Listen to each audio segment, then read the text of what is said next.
Barak Shalom, everyone. It's At the Box Kingdom. Talk with me, At the Box Kingdom. I hope you all are having a wonderful yum. I just wanted to come on here because I know the other day I said, my time on TikTok is coming to an end. But however, Yah is still telling me to post, I'll post. But when he said, okay, enough is enough, then so be it. I wanted to come on here because just a few minutes ago I was on YT. And another brother in Yah, he was saying that he's been talking about the topic about funerals. Now, I understood where he was coming from because my mother is a licensed mortician. So as a little girl, I remember there will be times when my mother would have to work on weekends at a funeral home, and I just hated it. It creeps me out. I just never liked funerals or being around dead bodies or anything, and people can take that as that's being disrespectful. But it was just something about looking at someone laying in a casket, it does something to you, especially as a child, because you don't understand. At one point in time, you remember this person being alive and engaging with you, and all of a sudden they're just laying there, But,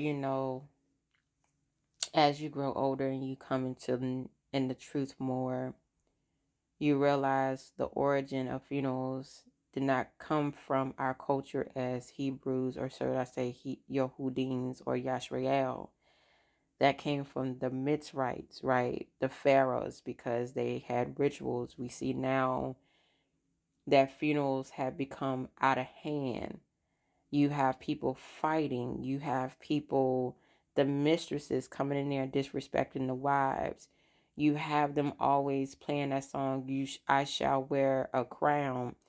And they're lifting their legs up like they're doing some type of march just to present a crown on a deceased person's head, right? And of course, they got to do that song. When it's all said and done and over, I'll tell my story or something like that. I shall wear a crown, right?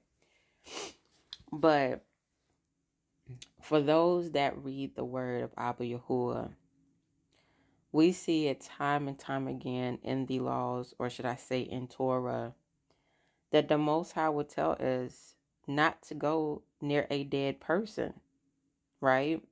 However, there is a law that you're not supposed to leave that person's body out till sunset, but they are to be buried.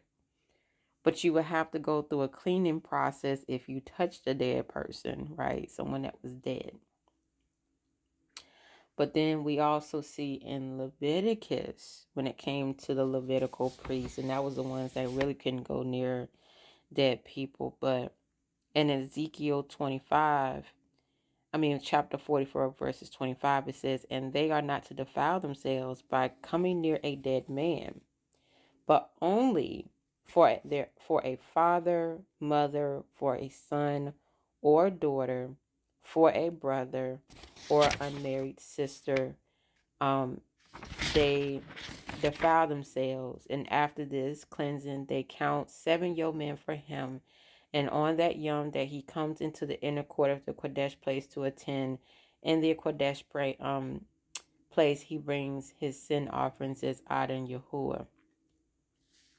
So if you think about it, the Levitical priests can only go for their immediate family, their mother, father, their sister, brother, their son, and their daughter. Other than that, there was no going and pay your respects or going to mourn or attending a funeral for your cousin, your auntie, your grandma, and none of that, right? And so when you think about it, we have been taught tradition. Once again, the adversary has done craftily with us to get us to curse ourselves, right? Because like I said, funerals in modern time is all about, they spending a lot of money for that day, for that person to go in the ground. It's all a ritual, and it's almost like who can do the best funeral now. It's all for show now, right? It's all just like these proms that they're doing, right? But then when I thought about it, I think about the scripture when people was, telling you, when Yahusha was telling people to follow them, some of them was like, hey, I got to go back and bury such and such. He said, let the dead bury the dead. Okay. So when you read that in both ends, let the dead bury the dead, which means those that are dead spiritually, let them bury the dead, as in the person that no longer has the ruach in them. If we look throughout scripture, Yahusha came near to those that were being brought to life. They was once dead, but they was brought back to life. You see what I'm saying? Prime example, the little girl that he brought back to life. Then we had Kappa being brought to Tabitha. She was brought back to life. She was once dead. Then we had Yahusha with Lazarus because he was being brought back to life. You see what I'm saying? He was brought around the dead to bring those people back to life. But if that person was going to remain dead, like he said, let the dead bury the dead. So what I want to say here today is, you as a set apart people, we're coming in time. It's about to be a lot of lamenting. Woe is me and the arrest, and a lot more funerals than it ever been before. And you as a set apart person, your family is going to try you by making you feel like if you don't go and pay your respects to your family member that quote unquote died, especially in a horrible way, that you're being disrespectful, that you did not ahava them, which is love them. And that's not true. You are to obey the Most High versus man. If the Most High tells you not to go and you're not led to go, then you're not to go to that funeral. You're not to go near that dead body. Or should I say it like what Yahusha said, let the dead bury the dead, right? So, but now I have an understanding because it's who I am as a Hebrew, that now I understand why I never liked funerals, why I never wanted to be around a dead person, why I just wanted to remember the person the way they were instead of seeing the aftermath of what happened to them, because I've watched videos on the process of how they embalm people, and it grieved my ruach a lot or whatever. But we know now that the funeral process comes from the mitzrium. Now we understand that Yosef was embalmed and stuff. He was placed in the tomb. I think Abraham was also embalmed or whatever, but it's just how things are done at this point. Like, they was embalmed and then they was placed in the tombs. However, now it's outrageous now.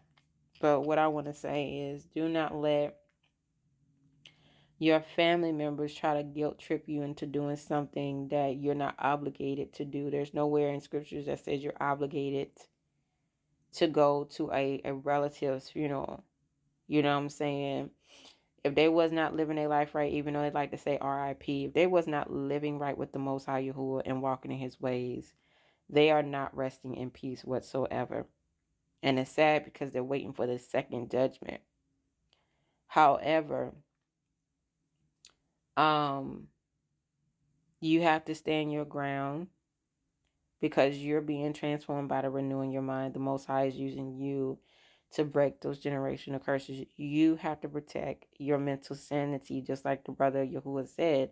You have to protect your mental mind state and stay in a place of shalom. You cannot people please people. You are to please Yah. So on that note, go back and read those scriptures, right, about funerals.